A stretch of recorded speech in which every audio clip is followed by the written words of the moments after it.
Hey guys, this is Jason with GuruInk.com. Today we're going to go over how to screen print heat transfers, single color and multiple color. I'm going to go over a few things. All of our products we're getting from Ryonet at silkscreensupplies.com, and we'll go over each of those and the best ways to use them. So we're going to start with our artwork. This is going to be a one color on a white shirt. We're also going to do a two color on a black shirt. There's two different processes for doing this. When you get to the darkroom, you're going to want to remember to flip your films. We're going to be printing backwards since we're printing a transfer. Or if you mirror your image in Photoshop, you can output it regular. What we're working with is a 15 by 15 heat transfer. I'm going to try to maximize my print space with my 13 by 19 films. So as you can see here, I'm outputting it about full length of this. I'm not using center crop marks or any registration marks because it's a one color image. We're going to go over some stuff today which we found works for us personally. There's a lot of different ways, like anything in screen printing, foiling, simulated process, different artists like different things. It's kind of a preference. But if you follow these directions, your wash life, because we've trial and errored this all, is going to work better in any method that we personally came across.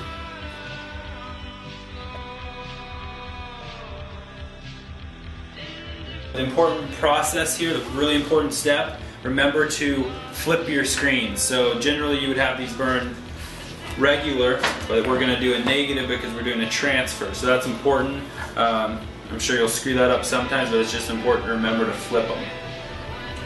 For the screen printed transfers, you're going to want to use like a 110 mesh up towards a 200 mesh. I wouldn't go any higher than that. Avoid halftones or small details.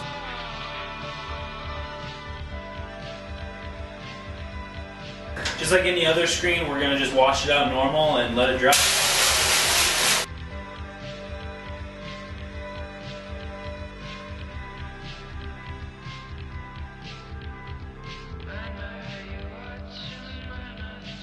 For everything at Guru Ink, we use silkscreensupplies.com. I've talked to a lot of printers who use different transfer inks. It's unnecessary. Go with the Ryonet standard plastisol ink. That way you're not sitting on a bunch of ink you don't use. We use the hot peel transfers. We use the Ryonet adhesion powder. Like I said, the Ryonet standard plastisol and the International Coatings transfer backing adhesive by Ryonet. Of course, all our squeegees, mist tapes, everything else, we get right through them too.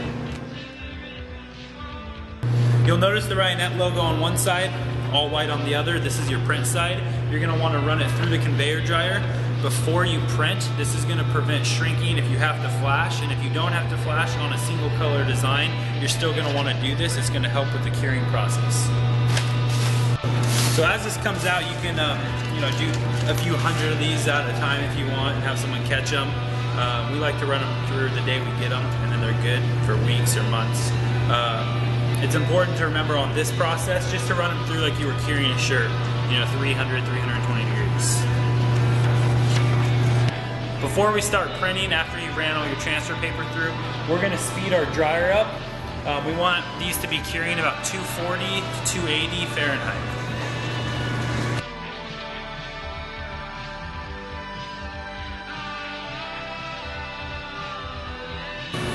Now that the dryer's sped up, we're going to start printing. I'm going to flood this design and give it about 2 pretty hard pulls. Unlike multicolor design, I'm not going to be using my flash. I'm going to take this right over to the adhesion powder. Now just like glitter on glue when you're a kid, you're going to completely cover your design. We use a paint roller and just dip it in this adhesion powder. You'll notice where it's black is the wet ink. Once we cover it, you'll notice it kind of doles out with the white. It's really easy to tell if you miss a spot. It's going to be a lot darker. So go back on it and just completely cover that back up. Now once the whole design's been covered, give it a shake and knock off any excess powder. This is messy, so I wouldn't recommend doing it around customers' garments. Then you're going to run this through the sped up dryer. It's going to hit about 240.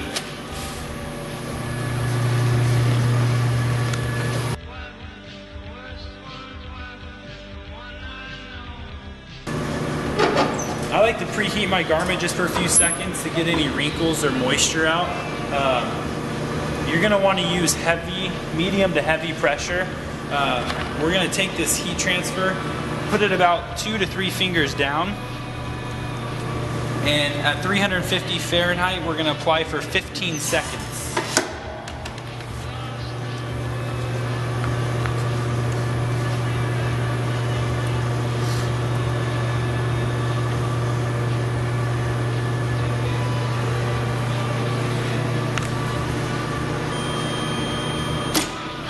Now this is the premium hot peel, so right away I'm just going to take this and peel it off.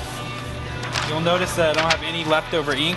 You will have a residue of where your image was, but you're not going to have dark patches of ink. If you do, you need to adjust your temperature and or your pressure.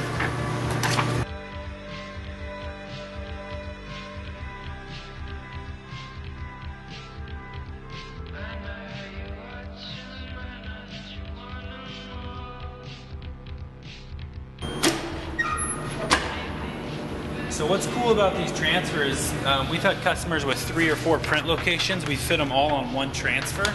So we cut out the bottom of this design for our new Guru logo tees. That's going to be on the front, and we just cut off the bottom, put it across the shoulder blades.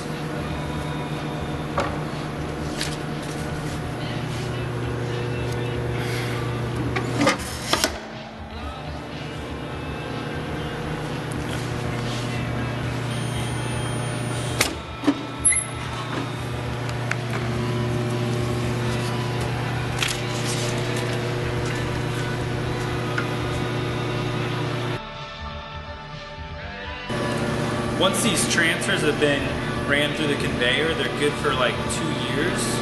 So you can stack them, take them to events. A lot of people ask us why we print these.